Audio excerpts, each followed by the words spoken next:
आज मुलांच्या आवडीची पावभाजी केली, तेही फक्त 15 ते 20 मिनिटात. त्याच्यासाठी अशा भाज्या चिरून घेतल्यात. बटाटा, फ्लावर, ग्रीन पीस आणि घट्टपणा येण्यासाठी मी भिजवलेला वाटाणा घेतलेला आहे. तर हे सर्व कुकरमध्ये एकत्रच घालायचे.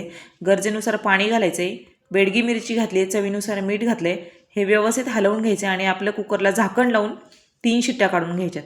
तर कुकर मी बाजूला करते आणि एकीकडे कढई ठेवली. तर त्याच्यामध्ये मी 2 मोठे चमचे तेल घातले, 1 चमचा तूप घातलेला आहे. बारीक चिरलेली शिमला मिरची घातलेली आहे. व्यवस्थित परतून घ्यायची. बारीक चिरलेला कांदा घातला 1 वाटी भरून.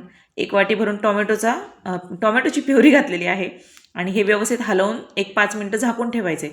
तर त्याला छान तेल सुटले आणि त्याच्यात वरती मी लसणाची पेस्ट 2 चमचे घातलेली आहेत. आपला कुकरही झालेला आहे आणि ह्या भाज्या थोडंसं पाणी घालून स्मॅश करून घेते.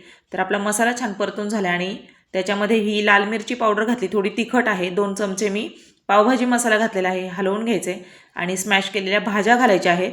तर गरजेनुसार पाणी घालायचं आहे आपल्याला त्याच्यामध्ये.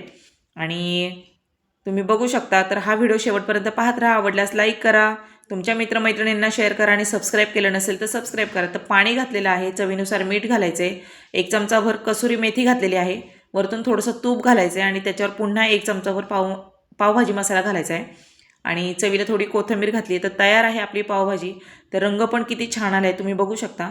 आणि तरीही सुका वाटाणा घातल्यामुळे त्याला दाटसरपणा आला आहे. तर मी दुसरीकडे तवा गरम करायला ठेवला आहे.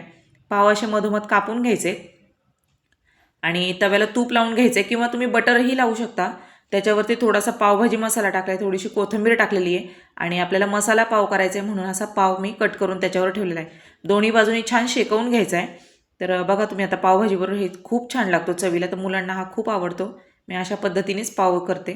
तर बघा दिसायला किती छान दिसते. तर ही आपली तयार आहे पावभाजी. मसाला पाव, कांदा, कोथिंबीर आणि 1 लिंबाची फोड. तर तुम्हाला आवडले असेल तर नक्की ट्राय करा आणि मला कमेंट करून नक्की सांगा. तर व्हिडिओ शेवटपर्यंत पाहिल्याबद्दल धन्यवाद.